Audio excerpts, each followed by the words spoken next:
there is a common thread among mountaineers. It's an embrace of suffering as a means to an end, an understanding of what drives someone up and over into nothingness. It doesn't matter if a climber is able-bodied or hauling themselves up using only their arms. At their cores, they all strive to find where their limits lie. It's absolutely remarkable.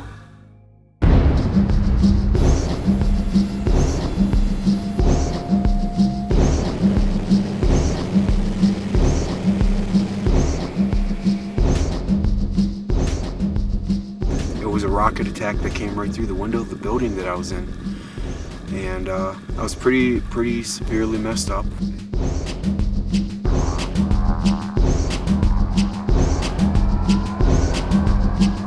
James Colt was an accomplished traditional rock climber before suffering a traumatic brain injury while climbing in 2006. It's real hard not being able to do what you used to be able to do, and to feel like you're the slowest and the one that takes the most effort to get up here. It feels wonderful to be here. After his initial recovery and years of therapy, James is still left with a paralyzed right side.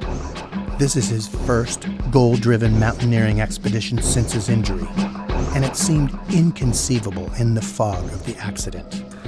What a gift it is to be able to climb with my dad again. Yesterday we moved from advanced base camp to high camp. It was me and my dad on a rope, just the two of us. He cruised up the hillside yesterday. So proud, just so amazed.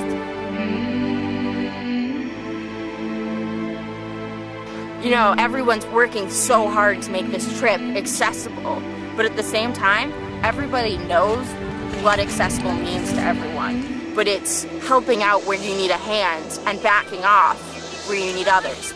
We were there for each other, but we weren't stomping on everybody's personal freedoms. It was so great to just see James and Michael come together for each other. They're just able to help each other out and overcome their personal difficulties to work together as a team and function better, to put each other's skins on, to help put their boots on, tie their boots. You know, every little bit to help reach our high camp.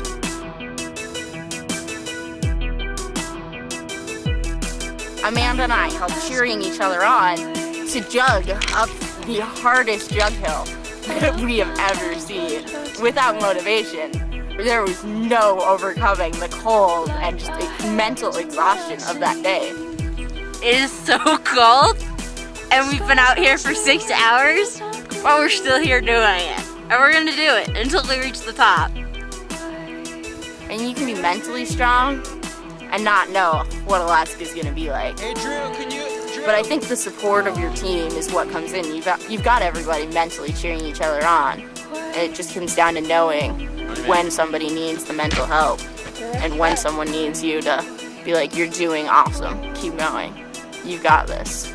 In order to get the athletes up steeper pitches, the guides rigged what's called a fixed line. The line is anchored in atop the pitch and a rope dropped below. Athletes in sit skis use a mechanical device to ratchet themselves up the mountain while a guide takes in the slack. To gain 500 vertical feet spread over 1.5 miles, it takes the entire day. Nothing happens quickly. Every trip I go on, I keep all these guys in thought because they can no longer be here to experience it. They can't do these trips. I mean, they got the best view from above, but it's not the same perspective as being right here.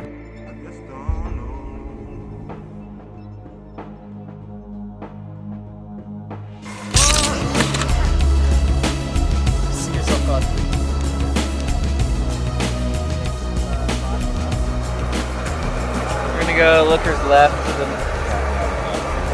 direct fall line from camp. Be over there. On the morning of the summit bid, the crew spends hours coiling ropes and inspecting tools and climbing knots.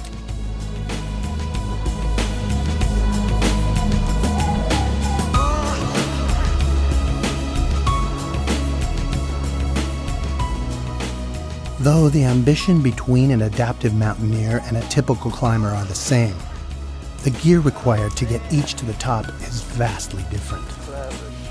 For the 10-day Alaska trip, guides packed 3 times as much gear as a typical 3-week Denali expedition. This trip mandates a surgical level of planning for all possible outcomes.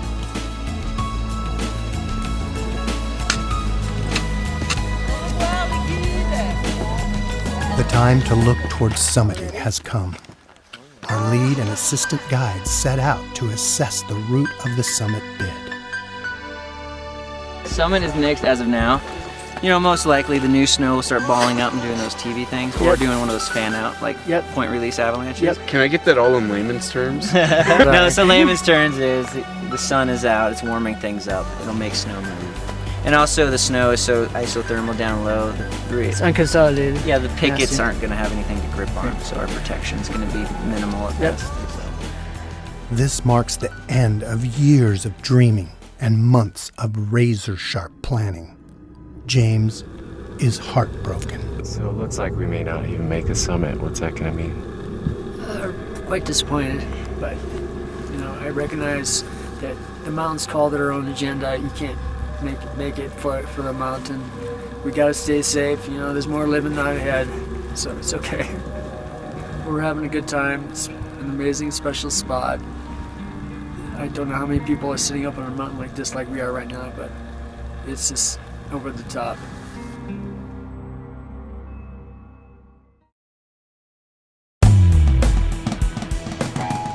After a week of climbing at a tedious pace, the team must turn around. But first, to lift the spirits, Drew and his mountain trip crew spend the day rigging a zip line across a crevasse. So yeah, the fixed lines are going to run through here, 2-tiered, and then it's all going to be tightened out and guyed out. You know, the 3 main anchors equalized. So this is just the main fixed line that people are going to be zip lining down.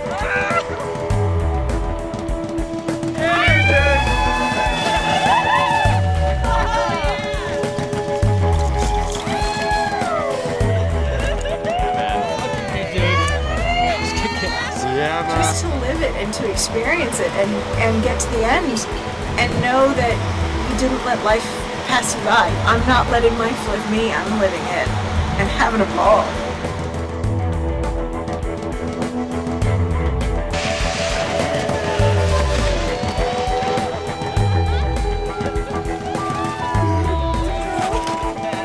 Ingrained within all explorers is the need to look forward to our next adventure. Whatever that quest may be, its outcome is always unknown. Along the way, these experiences inadvertently inspire others on their journeys.